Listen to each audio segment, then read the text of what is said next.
The decision was kind of made for me. I was laid off by my previous job. It was honestly the best thing that could have happened. That there's nothing that burn relationships more than unspoken expectations. And What's going on with AI and like people saying all these other jobs are not going to exist just because AI can do everything. How much more of the pie is there for me to take? Hi everyone, and thank you for joining our video today where we're talking about the rise of the contractors economy. We have two of our beautiful guests in here who will be helping us to discuss what's happening in the world, what's happening with the gig economy, and where we're going later on. And our coach Karol will join later on just to discuss how she sees the development of all the contractor economy in her leadership coaching perspective. And I think we will kick off just by introducing our guests. Emma, Alex, you decide who go first. Emma, you go first. Thank you, Alex. So I'm Emma. I'm a freelance content designer, and I've been a contractor for about a year and a half now. Before that, I worked in a tech company, and I have clients all around the world. Cool. My name's Alex. I'm a British illustrator and designer based in Barcelona. I've been working as a freelancer for the last just over a year now. And before that, I was working in various agencies in Barcelona as a graphic designer. Amazing. And maybe just to give a little bit overview of what made you change from like working for companies just to like setting up as a proper freelancer and doing everything on your... Kick that off. So for me, it actually started, the decision was kind of made for me. I was laid off by my previous job. It was like one of those mass layoff situations that happened a couple of years ago. And it was honestly the best thing that could have happened, because now, like, I wasn't sure how I'd feel about contract work, but it's we just have so much more flexibility, and you get to work on like a much wider variety of projects. The decision wasn't mine, but I'm happy it was made for me in the end. Yeah, for me it was, I guess, kind of similar. I wasn't laid off, but I found that sort of working in my previous job, there was some issues with sort of company culture. And for me, it was like I always wanted to be a freelancer, and it kind of gave me that sort of push in a way. So I ended up leaving my job and just jumping straight into working as a contractor. And yeah, for me, it's been really nice to be able to have that sort of freedom, not just in my sort of work schedule, but also the kind of projects which I decide to take upon. Now I feel like I'm a lot more aligned with the kind of projects that I want to be doing and the clients I want to be working with. Yeah, that's amazing. And I think just touching on what you said, Alex, because you obviously said you enjoy freedom and working on the projects that you like. What other benefits you would say are there when you work as a contractor or like as a freelancer, comparing to obviously when you worked for companies? Like anything else that you really appreciate? Yeah, I would actually say one of the things that really surprised me in my first year is how much more of the pie is there for me to take. When I was working in these agencies, it was like the salaries were quite low, but the expectations were still quite high. So for me now, it's like I'm able to work on sort of big branding projects and be able to sort of see it through right from the beginning straight to the end, and sort of work with animation, website development, things like that. So I'm able to utilize my skills a lot more sort of freely now, and be able to offer a lot more services to my clients. What about you, Emma?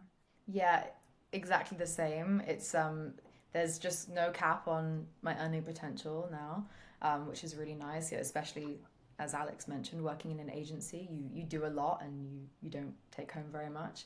But yeah, for me, especially I'm a content designer. So when you're working in a big company, you tend to be pigeonholed into the department that you're in.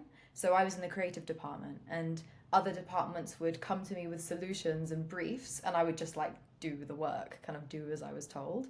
But as a contractor, especially if you're working for solopreneurs or smaller companies, you get to kind of do a bit of data, do a bit of, customer research and UX and writing, and it's just, you just get much more variety, and you can help people with more things, and it's much more rewarding, I find. I think it's also, I can't classify myself as a contractor, but now working with HiK, I feel like because you get into do a lot of different things, it's just so much more interesting, and like Yeah. you just learn yourself even a lot more, rather than when you stay in the same job doing like the projects from A to B and that's it. Exactly. Which is amazing. Okay, and if we talk about the other side, because obviously there are always not just the good things about anything, but also the bad things, what would you say are like some challenges that you face working as contractors and how you overcome them? I think for me, like this, like on a very practical bureaucratic level, I'm not legally obliged to take holidays, so I don't take holidays. It's kind of, it's nice to have the structure of a company sometimes where people are like, okay, you have to take time off now, or yeah, you have to rest, because if you're just managing yourself, you can kind of keep working forever. But then also there are some challenges, especially for working within a big company, of silos, and big companies have silo issues anyway, like people working, in their own little worlds.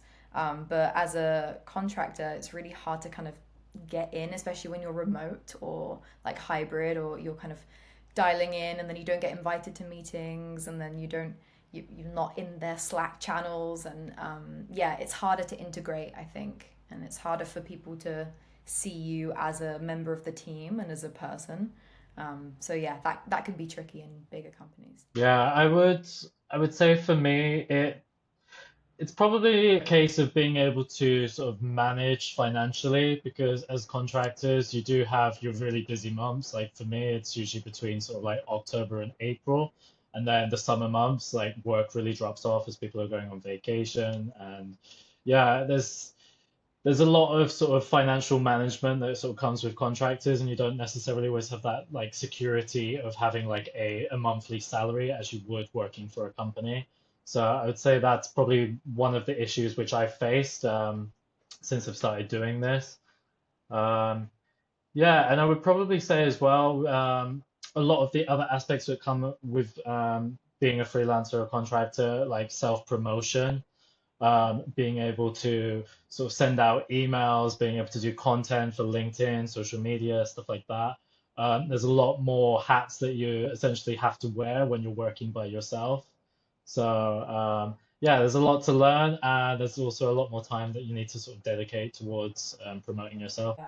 I Yeah. also think it's like harder to switch off, don't you think? Like if you're, Mm. because usually if you're working in a full-time job, you kind of like have little to no attachment to that job at the end of the day, but you kind of feel like you have to be promoting, you have to be working on your portfolio, you have to be, yeah, looking for leads. So it is hard to switch off too. Yeah, you sometimes it feels like you It's like actually end you're up running your working more business. hours.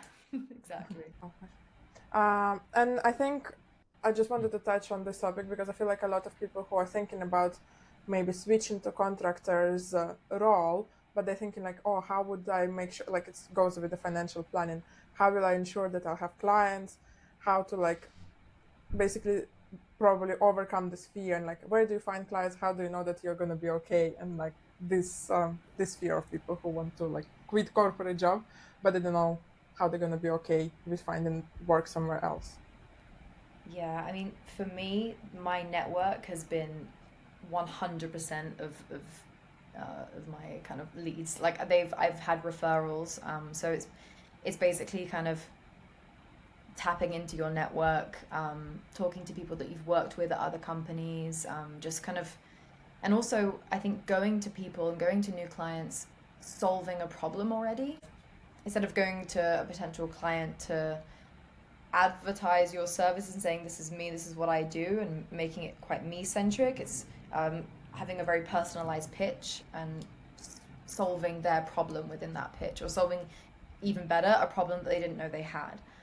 So yeah, taking the time to be really personal with pitching, I would say. Yeah, I completely agree with that, and I think on top of that as well is like not being afraid to upsell and to be able to share your skills, even if it's not a problem that they directly need help with. It might be something later down the line.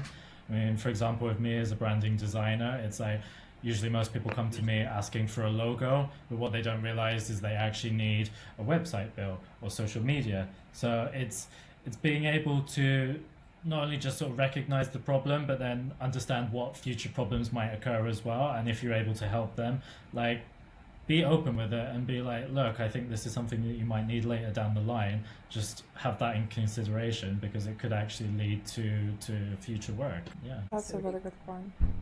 Yeah, and I think it always goes to the saying that, like, guys, even if you don't work in sales, you always need to have this skill in your backpack or whatever, just to make sure you can do anything else in life and just be okay later on. Yeah. Perfect, thank you. And I think we also talked a little bit earlier about like how it's a little bit more difficult to integrate into the team because obviously you don't work as a full-time person or like full-time staff in there. How do you usually like establish trust and like credibility with new clients, and how you make sure that like your work is appreciated and like it actually goes smoothly and people listen to you and listen to your advice? I think because I've mainly been working with solopreneurs and small businesses, so it is easier because you have direct contact with the founder or CEO, and for me something that is really helpful for kind of gaining respect is justifying your choices, and being like, not necessarily writing something and saying here you go as a writer, for example, but really going through it and justifying why you chose this and why this is better, just to kind of show your expertise a little bit in the beginning, and as Alex said, kind of letting them know that you can solve more problems than the problem that they hired you for. That's a really good way to build trust as well, I think. For me, I would say it all comes down to communication, especially right at the beginning. I think when you first have that introductory call with a potential client or business, just being able to understand that, like, you know what you're doing and instilling that trust in them, because essentially, like, they are parting with their money for hiring you. So it's important to be able to let them know how you work, what your ethic is like, how you structure yourself as well, because if that client is able to trust in you to do your job properly, then it's one less hassle for them. They're able to focus on the things that are important to them, and they can leave you to be able to do the job that you specialize in and what they're hiring you to do. So I think at the beginning it's super important to let people know that you are serious, you are structured, and that things will go smoothly. And I think this is a little bit more about, like, I don't know, your mental well-being or everything, because obviously when you work in companies, you still have the teams who you can like rant or discuss some problems that happen in the company and everything, but because you're working just by yourselves and usually you don't obviously get interacted into the like your clients' teams fully, how do you go about it sometimes when you just like, sometimes you just need to tell that like, oh my god, my job is so annoying at this point, like how do you, I don't know, go around these topics that you don't really have colleagues to discuss problems with? Probably I think with me it's about setting healthy boundaries and like creating that space from the beginning where you're open, like you can talk about problems that you might be having, and just be able to address them in a very sort of like mature and respectful manner, because it's like problems do happen and you just want to be able to resolve it as like efficiently as possible and be able to sort of move on with nobody's feelings hurt. So I think it's just sort of opening up that space and just being like, okay, we can talk to each other here, we have a good relationship. Yeah, and I think if problems do end up arising, I think it's really helpful to find a community of contractors and freelancers. So I'm lucky that I have a lot of friends who are also contractors, and sometimes we'll co-work together, or we can just like rant about our jobs. And it doesn't quite hit the same when they're not at the same company. I know what you mean, Kate. Like when you're like, there's something very special about kind of gossiping over Slack to your colleagues. But you kind of have to find that a way to do it, and I like doing kind of co-working setups where we can vent equally. Yeah, I think that's very good, because whenever you start anything new, you always say that you need to surround yourself with like-minded people. And I feel like if you're working only with like, if your circle is just full-time employees, then when you start as a contractor, everyone will be like, you crazy? Why are you doing this? I think you find like speaking to other contractors as well, it's just like a lot of the problems that you run into are probably problems that other people have already faced. So it's really good to be able to sort of like have that feedback and be able to understand like, okay, maybe I should do this differently, or okay, I hadn't thought about that. Maybe I can include that in my contract, or like, yeah, just Yeah. yeah, it creates that sort of space of community, and it's even though we are working alone, we never really feel lonely. Yeah, That's that's very really important. true. And like also on that topic, not gatekeeping information, like talking Mm. about your rate, talking about as Alex mentioned, a contract. Like I didn't really do any contracts or agreements before my friend was like, why aren't you doing invoice agreements?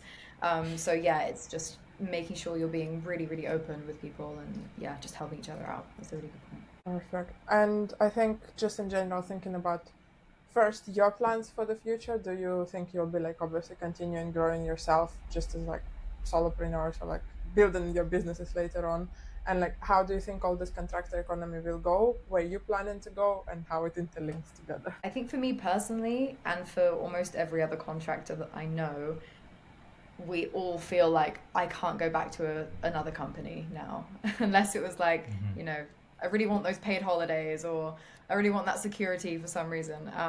But it would be a hard life to leave, I think, now I've been in it. But in terms of the future of the economy, the gig economy and the contractor economy, it differs in every country, I think, because it depends on how easy the government makes it for people to be contractors. Like here in Spain, for example, where Alex and I are, it's a bit tricky to be freelancer here. Mm. So I feel like there are probably fewer people going freelance, but more people are looking for full-time work.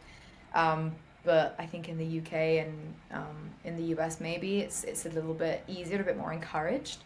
Yeah, it's really hard to tell. I don't know. Yeah, I can't speak on the future, but I hope more people do it, and I hope more people are supported to do it because it can be really like fun and good for growth as well. Yeah, I would probably echo on what you said. Like, I would have no intentions of going back if I could help it. I certainly enjoy the sort of life it gives me being a freelancer. For the future, I would probably say I would either continue working for myself or having a small team.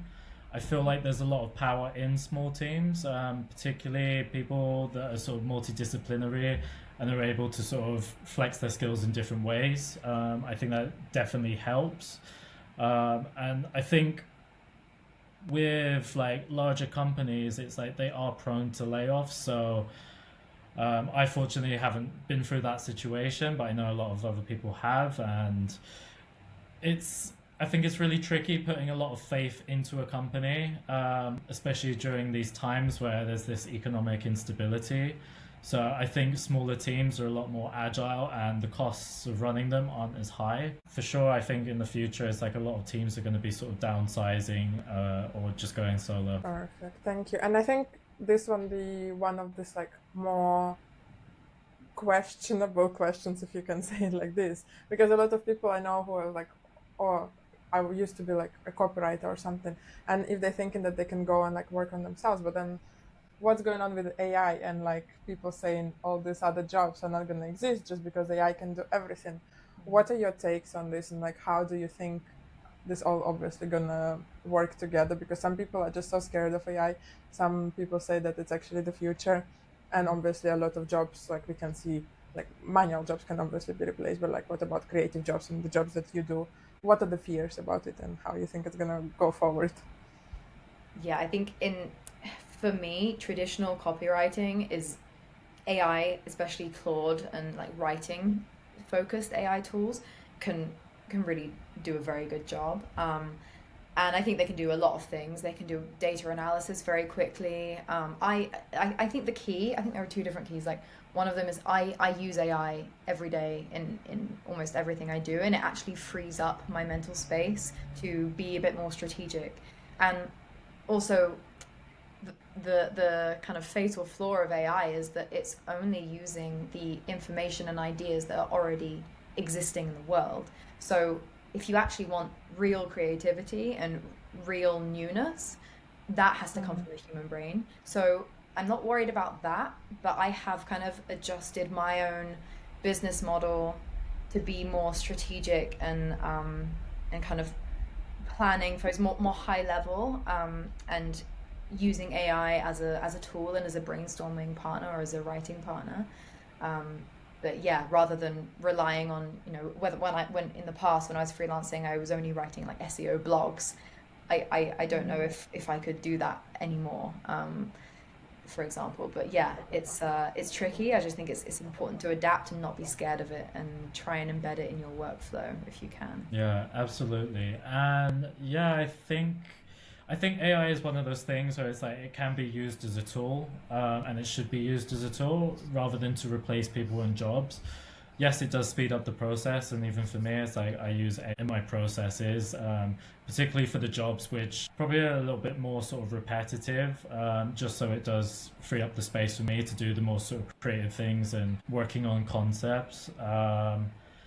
Yeah, I think it's something which I hope will be used for the better good, but we have seen examples where it is used to basically rip off artists, to basically cheapen art.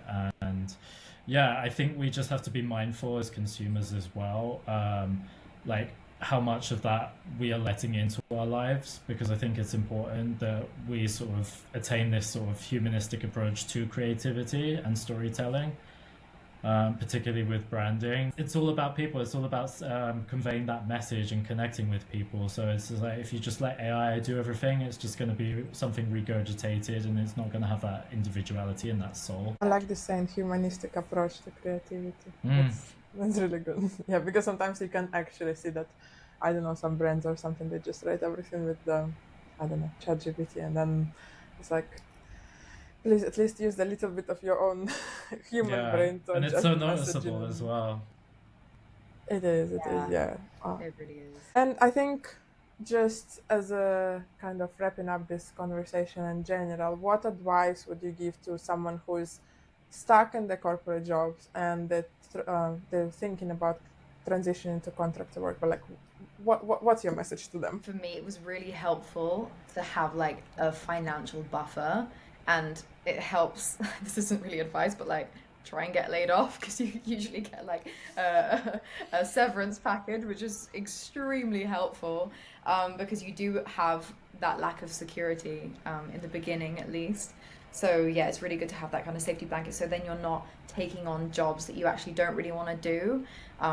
Because that's so tempting in the beginning. You have this kind of lack mindset where a job will come along and you're like, oh my God, I need to just take that because it's the first one that's come along. But actually there's going to be a million other jobs, and then you haven't made space for these better jobs. So yeah, tempting to take the first thing, but always wise to not if you have that option. And then otherwise, like practical advice, kind of put money away for tax. Like when tax season comes, if you haven't put that 30% or whatever it is away, and then you get this massive bill, like that's a big shock. So yeah, there's a lot of manual things that you have to do, and you have to be your own accountant. Even if you have accountants, you're gonna have to think like an accountant. So yeah, it's just kind of getting prepared, having a buffer, having a community, and yeah, asking everybody for help. Anything from your Yeah, unlike Emma, I actually quit my job with 2 weeks notice, and I didn't have any savings. So I was that person that was grabbing every single job that I could, just out of desperation. So yeah, I would also recommend putting some savings aside. Yeah, because at the beginning, it's, especially when you're finding your feet and you don't have many contacts, it can be quite hard. You just kind of feel like you're shouting into the abyss. So I would say for sure, like, put some money aside. Also as well, as you're sort of leading up to it, like, start talking to people, start networking, start putting the feelers out there, just so that people have an idea of like what you're planning to do, because they could actually end up being your first clients. So I think it's really good to start having these conversations with like the people around you, because they could be the ones that end up helping you at the beginning. And yeah, I would also just say, like, just be prepared to sort of weather the storm, because you're going to have times where it will be a struggle, and you probably will start thinking to yourself like, why did I do this? Why did I give up this security to pursue this crazy dream? But I don't know, stick with it, because there are days where it's just like you're living your best life and you have that freedom to do what you want. And yeah, I think it can be super liberating being able to work for yourself and to be able to decide what projects you want to do and how you want to work. And I think just because you mentioned security right now, Alex, just how do you go around the fact that, for example, like, if you work in the companies, for example, in the UK, you have like private healthcare insurance or something, and obviously like in the UK, for example, the NHS is free, but in the USA, if you would think about it, you have to pay for the medical insurance and things like that. How do you kind of plan yourself around that? Because obviously like now we're all young, but going on in like 10-15 years we will get older and probably will need doctors more. Like, how do you think this works when you work just as a freelancer? Just save aside. Yeah. I mean, I would say sort of like putting money aside, working out a percentage of the money you earn and just keeping that aside for any sort of like medical emergencies or insurance. I think working as a freelancer, there's a lot more responsibility on your shoulders to be able to sort of navigate any kind of situation that might occur or emergency. So I think it's always good to just have some money saved aside. And yeah, also find ways to be able to make that money work for you as well. Like passive income, I think, is a really good idea for a lot of contractors out there. If you can sort of sell things on the side of digital products, I think that also really helps. Just so if you do have these months where it's like particularly quiet, it's like you can still earn a bit of money on the side. About kind of the setup, this is something I don't really hear people talking about, and I don't know what it's like for different countries, but I know in Spain, for example, you can register as a freelancer, but then you have to pay this fee to be a freelancer. So this is kind of another reason why it's kind of almost discouraged. But what you can do, and I actually know you don't even have to be from the UK to do this, but I have a limited company in the UK, and I like pay myself a salary here, so I pay income tax here, and I have my business. So it's really good to have separate bank accounts, like a business bank account that your clients pay you into, and then you pay yourself a salary, because then also from your business bank account you can kind of pay for things as if it was like your company, like a company expense. So it's really helpful to have that separation and almost treat yourself like you're your own employer and have a bit more consistency with your salary each month. But in terms of, I mean, I can't imagine what it must be like to live in the US and have all those medical expenses, because here in Spain it's free as well. We have free healthcare. So yeah, apart from like moving to Europe or the UK, I guess just putting money aside. I don't even know how much. Like I heard that it's like $10,000 to like give birth in a hospital. So I don't know how much money you would need to put aside realistically, but yeah, I'm sure there are support groups and forums and Reddit threads for contractors in the US. I hope we're gonna ask Karol this, how she deals with the US healthcare. Yeah. And I think one last question, I promise, because I keep getting with more ideas. Is there at all one thing that you miss from corporate life? I miss paid holidays, and I miss the restaurant card that we had. We had a Kobe card, and we could like go to restaurants and pay for stuff with the Kobe card. I miss that. But apart from that, why I never had a card like this? I worked 6 years in a big office. that you've been shortchanged. You Been need to missing get on out. that. Yeah, you're missing out. Oh no restaurant card. What about you, Alex? I would probably say, like the community, and just like having a team to sort of work alongside with. Like, as much as I enjoy doing these sort of individual aspects of my job, sometimes it can be so demanding. It would be helpful to be able to have somebody to sort of bounce ideas off of, or be able to help with certain things that they specialize in. So yeah, I'd probably say just having that sort of team dynamic sometimes. Okay. Thank you so much, guys, for doing this interview. I hope this would be useful, obviously, for everyone who will be listening. Amazing. And now we are getting joined. Is this English? and now Karol is joining our conversation just to give her coaching, leadership, feedback on everything that we discussed right now, and in general to see if there is any more topics that we didn't talk about before. Hi, Karol. Hi, guys. Thank you for having me here with all of you. This is exciting. My favorite people. So we were discussing earlier about what challenges the guys have while working as contractors, as freelancers. Some of them would be obviously like financial planning, team integration, and just like having to do everything at the same time. How would you say companies who hire contractors can make these problems a little bit easier for them?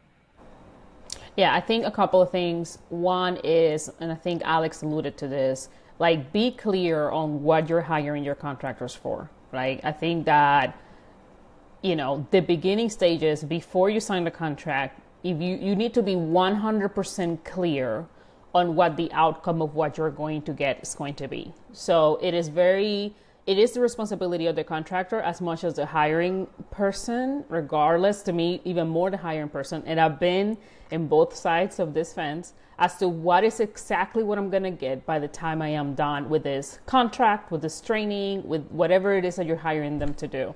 Because that will free up a lot of like unspoken expectations. And I think that there's nothing that burn relationships more than unspoken expectations and the lack of clarity.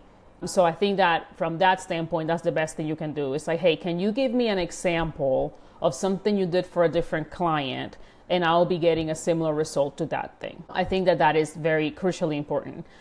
Second is, do you like working with this person? Because at the end of the day, whether they're full-time employees or they're contractors or they're whatever, you need to make sure that you believe that you can work with this person on a regular basis, on a regular, weekly basis. And it's important for you to know, like, does your vision match my vision? And the way this person goes about working is a good way in which I enjoy working. Because whether, I love so much to hear that, hey, I only miss the card that buys me free food, because honestly, that is real. That is as real as it gets. But, there's still, that work interaction that you still can end up in a corporate-like environment if you have the wrong client. So I think it's important for both to know how do you enjoy working so you can like actually, take care of each other in the right way and avoid that. Also, you need to know whether you're an employer or not, or your contractor or not. Do they work on a project basis or an hourly basis? And are you hiring hourly or are you hiring project-wise? And have that very clear. And if it's a project-wise hire, lead them through your expectations of the project. And if it's an hourly hire, then, ask, how are the hours being invested? Not after the hours have been ring, but before. Like, hey, how do you plan to spend your time doing this particular project? Like, those conversations are very crucially important. For me, my experience, the best, if you're hiring the right person, which is the responsibility of the hiring manager or person, you need to let them cook and let their creativity flow, because you're going to get a better result that is not going to be a reflection of you. Perfect. Thank you, Karol. And then I think just touching on the point about like obviously being not included in teams fully, what strategies can leaders employ just to create this more inclusive environment for both contractors and their full-time employees, so there's not like a glass wall or like even stone wall between them?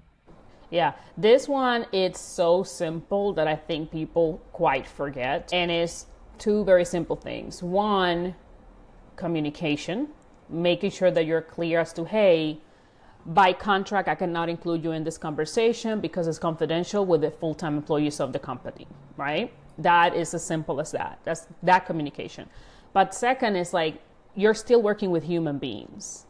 And that is one that really kind of gets to me. Where I work now full time, we work with about a team of 26 contractors in my team, and we have 3 full-time employees, right? And I cannot say that any of them feel that they're being treated any differently than the rest. Because at the end of the day, to me, they're all human and they all have a first name, and they're not contractor 1, contractor 2, contractor 3. It is like, this is Tiffany, this is Harper, this is Alex. And like, you work together with them as who they are, and you get to know them and you get to know what they like and Do they have a dog or a cat or a kid, or do they need, like, just connecting on a human level, no matter the type of role that you have, will make a huge difference. And this is the most surprising part for all of my clients when we talk about this. Like, people will actually want to work with you. It's crazy. It's crazy what happens when people actually enjoy working with you and the level of creativity and the work they bring to the table. Because if they feel handcuffed and that they have to pretend to be something that they're not when they come to work, or have to have this shallow relationship, in my book, at least in my line of business, it definitely kills my creativity, because it's like I have to make myself show up. So I want it to be genuine, right? I don't want you to just start like, oh yeah, I'm gonna start getting to know whether you have a cat or a dog, right? Like, I don't want you to do that. But if you genuinely just care about people, it shows, and your team will know it. And above all, of course, make it genuine. I think in general, whenever people get like try to get to know each other, it's just so much easier to work later on, rather than it's just work done forever. Bye. And not everyone has a skill set, though. So not everyone, not everybody has a skill set. It has to be trained. So a lot of people, I'm going to be my experience, for example. I am a natural introvert, and I genuinely spend my weekends in solitude as much as possible. My phone disappears from my house, and I really don't want anyone from my family to find me, right? Like, not my internal family, my extended family, right? I'm like, I want to be alone. But I enjoy meeting people and getting to know them as humans and as people, because, at the end of the day, that's all we are. So whether you have to practice at it or learn, but it is important for you to develop those skills. So what are the best ways to develop those skills? How do you learn to communicate with people and be a nice human being? I think that and this is something we touch on our trainings, is like just accepting yourself and accepting others is a big part of it, because you need to understand. So you cannot expect people to value you, and you do not understand the value of other people. So every time we show up at work, I'm like, oh, I want to be recognized. I want to be promoted. I want people to see my hard work and everything that I'm doing. But then, are you seeing what others around you are doing to also be noticed, to also do a good job, right? So whether you like people or not, or it's hard for you to relate or have empathy, only 8% of people out of 40 million that took the Gallup assessment actually can put themselves in someone else's shoes, right? Have high empathy. But can you value the fact that as hard as you're working to fit in, as hard as you're working to doing a good job, the people around you are doing the same? And the same challenges that you have at home, whether you have kids or no kids, or you care for a parent or you care for yourself, we all have challenges at home. Can you acknowledge that as hard as you have those things happening at home, also is happening for other people? So it's a mental effort. The same amount of time that you spend thinking about yourself is the same amount of time other people spend thinking about themselves. So thinking about other people is a conscious effort. And the first step is to start acknowledging the stuff that you are going through, to be able to show up at work and just see other people and know that they're doing the same. And they don't have to do it the way you do it. That's a very good thing. Yeah, because we are so always concentrated on our problems, we barely understand what's going on in other people's lives. And I think just the last question for today would be from me. Karol, what do you think? What are the key skills leaders need to develop, as obviously the gig economy is growing, the workforce is changing? What are the main changes going to happen over there, and what leaders should expect and learn to do? So I think the important thing about the gig economy is that the first time I heard the word gig economy was 2012. So that was 12 years ago. And they were, I remember I was in a financial service institution. And I remember them being very clear, talking about, is the gig economy started, right? Like the gig economy just started. The gig economy has always been happening. And the gig economy is in a non-stop rise.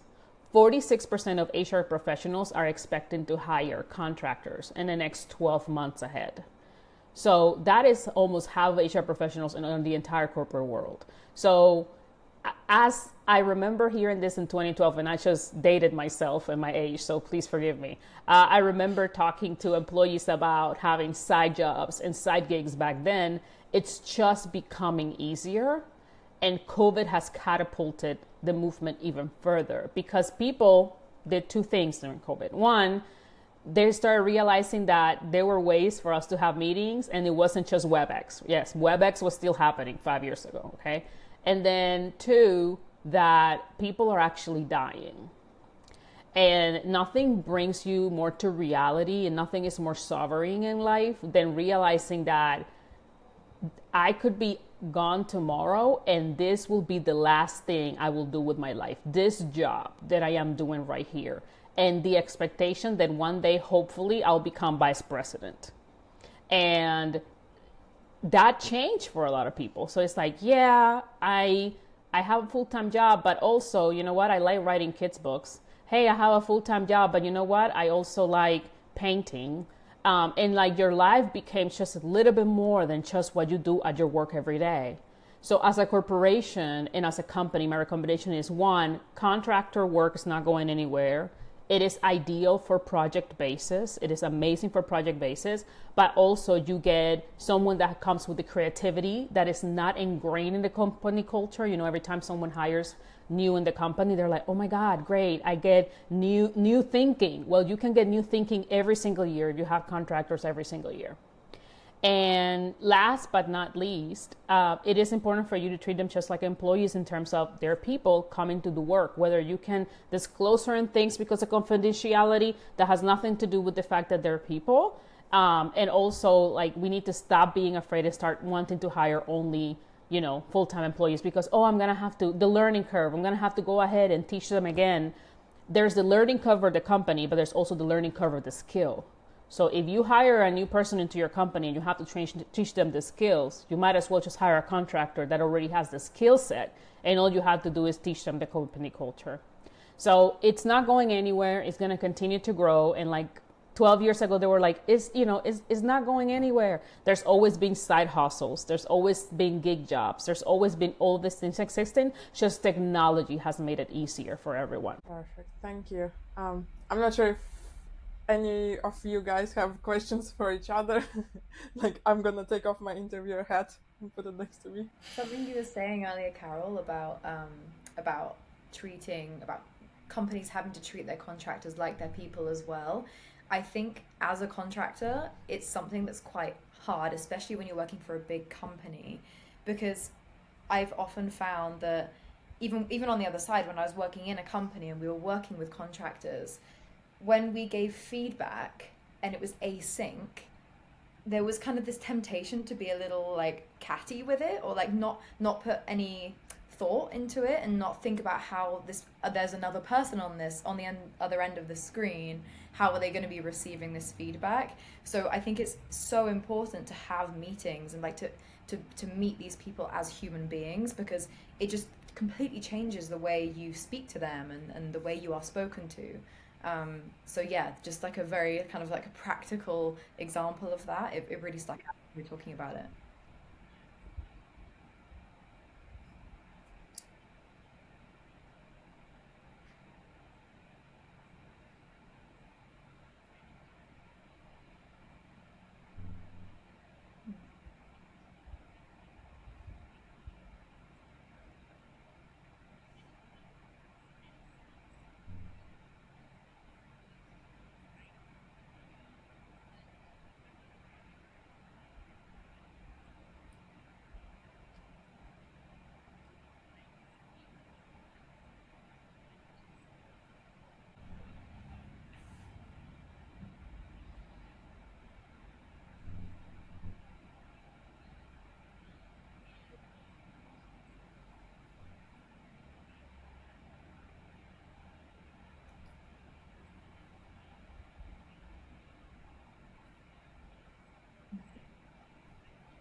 Mm.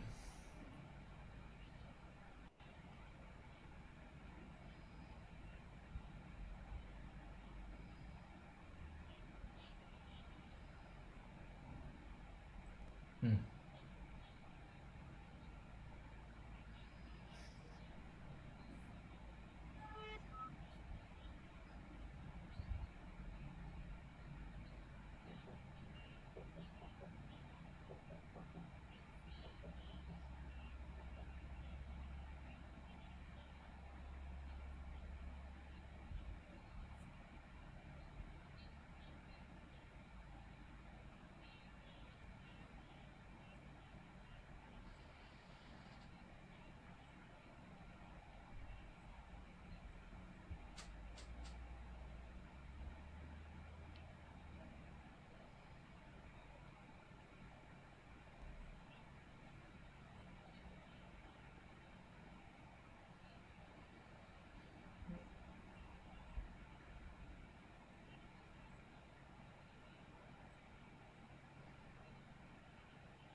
That's very true. So I think we can wrap up this video. I hope it will be helpful for everyone who is considering working as a contractor or considering working with contractors.